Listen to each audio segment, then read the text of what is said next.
Alright, hello everyone, and welcome back to New Releases. So this is my third official video, and I know this one is coming to you a day late. It ended up being a good thing though, because I actually managed to pick up a microphone, so I'm going to sound a lot better this time. And also because yesterday, Clint and I recorded our very first podcast episode. So if you're interested in checking out our podcast, it's a lot more personal. It's not going to be the kind of podcast where we just play music. It's a discussion show, really.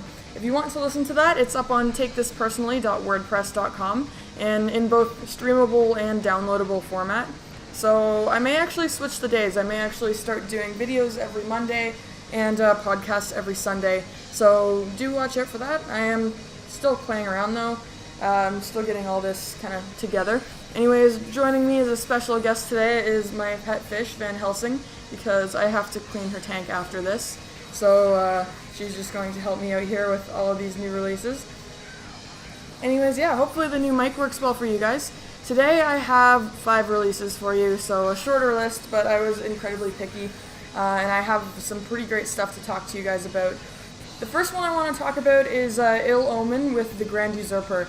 And these guys are from Australia, and I believe this was released under Iron Bonehead. I've also heard Nuclear War now, but I'm pretty sure this one is on Iron Bonehead. Anyways, so it's a one-man project, so I really shouldn't have said these guys, but you know, it slips. So yeah, one-man project, and the guy's name is actually either For or Eve, or it's IV. I don't really know how he wants to pronounce it. Anyways, it's the same guy from Funerary Torch and Temple Nightside. So, I mean, if you like those projects, odds are you'll probably like this too, although this one's gone through a couple of different phases. He did have one album that was kind of more doomier than the others. This one, if you didn't like that, this is a change of pace, so I guess you'll check this out, you'll probably like it more. It's a little more aggressive than previous releases. So yeah, if you like that kind of stuff, then definitely give this a listen. This band, Ill Omen, is actually part of the Ordo Adder Anguis. I am very good at pronunciation normally, but I don't know how to do Latin or anything like that. Anyways, so in English it's the Order of the Black Serpent. Anyways, so the other bands that are in there are Atra, Drowning the Light, Erebus, Enthroned, Eternum, Ghost of Oceania, Harvest, LCF, and a whole bunch of others. But yeah, that's Ill Omen with The Grand Usurper. The next thing I want to talk about today is Slave House, and this is what I'm excited about. There are some releases that I get more excited to talk about than others, mostly because I think there is something more to talk about with certain releases. I mean, you can't really just make a video and be like, yeah, it's good, listen to it. I mean, you're missing a lot of content there. So there are certain bands you can talk more than others. Anyways, Slave House, this one is interesting. They only had one other I believe they had a couple other things, but their earliest, I believe, was their 2014 demo. And that one, a lot of the same tracks that are on that one are on their newest album, which is Taste and Pain. Can't remember if I already said the name or not. But this one is different than their demo. If you like their demo, like, they were kind of changing the pace up a little bit. They were a lot more raw, like more black metal oriented on their demo, but this one is more sludgy and almost with a touch of grindcore influence. I would have to say, like, almost kind of like Magruder Grind a little bit. But anyways, if you like bands like Bonal, you'll like this one. Although, of course, this one is a lot less noisy than Bonal. But anyways, so yeah, these guys are from Ohio, and this came out, I believe, on Fallen Empire Records, although I'd have to double check that.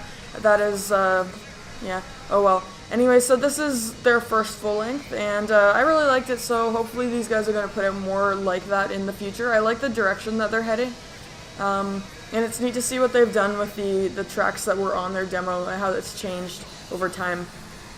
So, number 3. Number 3 is going to be Radiant Knife with Science Fiction. Anyways, these guys are interesting because I've heard a lot of people call them post-metal, but I don't think it's post-metal at all, in my opinion. It sounds more like kind of progressive sludge to me. They definitely have a lot of prog elements, kind of some psychedelic elements too. Like, it's kind of tricky, but progressive sludge is what I'm going to stick with. The best thing about this album is the riffs, for sure. If you love riffs, then this is going to be something for you. This is only their second release. They only had an EP that came out in 2017. That was their first release, and this is the next one. But it's an album with lots of ups and downs. It doesn't sound the same the whole way throughout. It's a bit of a journey. So they do change it up quite a bit, and it's quite interesting. And it's very different from the rest of what's on this list as well. So it's good to change things up every once in a while. But yeah, these guys are just a two-man band, which is all the more impressive. And I'm pretty sure they don't have a label either. Like, they're independent. So I hope these guys keep it up. I really enjoyed this. So number two. Number two is Oxalen's Brig, and that's with their new album, The Quest for the Star Mountain. So they're raw black metal, and the thing you gotta know about raw black metal, at least modern raw black metal, is that a lot of it is coming out of Portugal these days. Portugal is a really fantastic raw black metal scene with bands like Candelabrum, Black Silas, although these guys aren't affiliated with them at all. They're actually part of the Aldebaran circle, and they have other bands in there as like Vohemir, Ordem Satanica, Trondal, and Morte. I believe those are the other bands. Anyways, Vohemir actually is going to release a fire-ass demo next week, which I may or may not have already heard. So you can look forward to that. But yeah, I really enjoyed what they were doing on this album. It's very dismal and disorienting, and, you know, groaning vocals and, like, screaming feedback, although it's kind of more subtle. It's not like the way you'd think of it on a sludge album or anything like that. It's more just, it's there, and then you think there's something wrong with your sound system, but then you realize it's part of the album. It's really cool, and this album, I mean, I know I mentioned a lot that albums sound like storms, but this one, if I'm gonna relate it to a storm at all, it actually sounds more like a sandstorm, if anything. Just like very aggressive and like painful almost, but this is really great. Yeah, and that was Oxalen's Brig with The Quest for the Star Mountain. The next one, which is my favorite this week, this is kind of a really big deal for me because this is probably, like, I remember I mentioned on Instagram, it'll take a lot of arguing for anyone to convince me that this isn't the best album that's going to come out this month. I've been really excited about this. Like, I enjoyed this so much the first time, and it's been really growing on me a lot. If it keeps growing at the current rate, then, I mean, I'm interested to see where it ends up, you know, by the end of the year if I'm still listening to it. But yeah, this album that I'm about to talk about is Sainte Marie des Loups, with their self-titled, also called Sainte Marie des Loups, Saint Mary of the Wolves. But anyways, they're really new. They didn't have anything before 2018, and as far as I'm aware, it's a side project of a member of Chambre Froide, which is cold room in French. And it definitely sounds like the same vocalist. I think it might be a one-man project, although it's really hard to find information on them. Anyways, they're French. I haven't already mentioned that, from France. So yeah, Chambre Froide, you may know them because they had a release back in 2016, Rouge Chapelle. The interesting thing about these guys is they've actually been on a split with, the split was called Torment is Flesh in January 2018. And they, on the split was also Slave House, so if you enjoyed them, these guys have played together on splits before. Okay, if you really like, if you like Paysage d'Hiver, then you're gonna like these guys probably. Musically, it sounds a lot like them, as well as like Panzerfaust and Dark Throne. It's really, honestly, sounds very similar to Quebecois black metal to me, because, I mean, those are a lot of the same elements that went into the style. So this one is a really big deal for me because I dick ride QCBM a lot, probably more than I should. So yeah, this is definitely probably going to be my favorite of the month, and I'm going to be playing this so much in the coming weeks, I can already tell. And that's why I'm really excited to tell you guys about that today.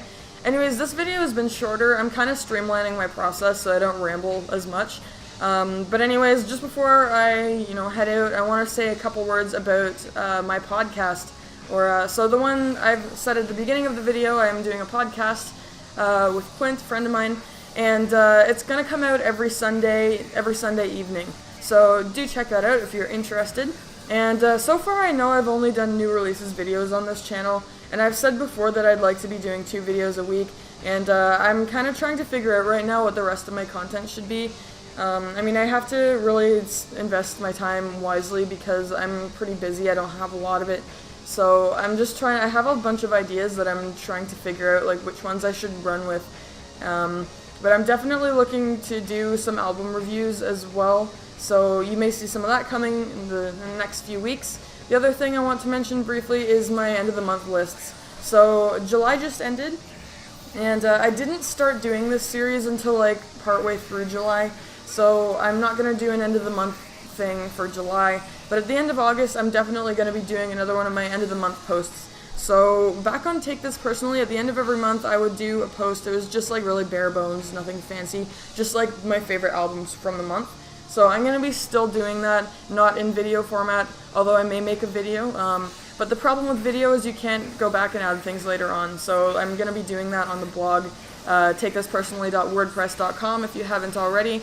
If you haven't already checked it out or don't know what it is. I have a whole bunch of links in the description, by the way. So links to all of this music that I've mentioned, links to some other YouTube channels. I also have links to my my Bandcamp, my Instagram as well as Clint's Instagram too. If you want to follow him, his Instagram is Slowkill in the Cold. And that is today's video. So hopefully you guys enjoyed it, and if you want some more, then we did put out a podcast episode this week, so you can go check that out. Anyways, thanks for watching.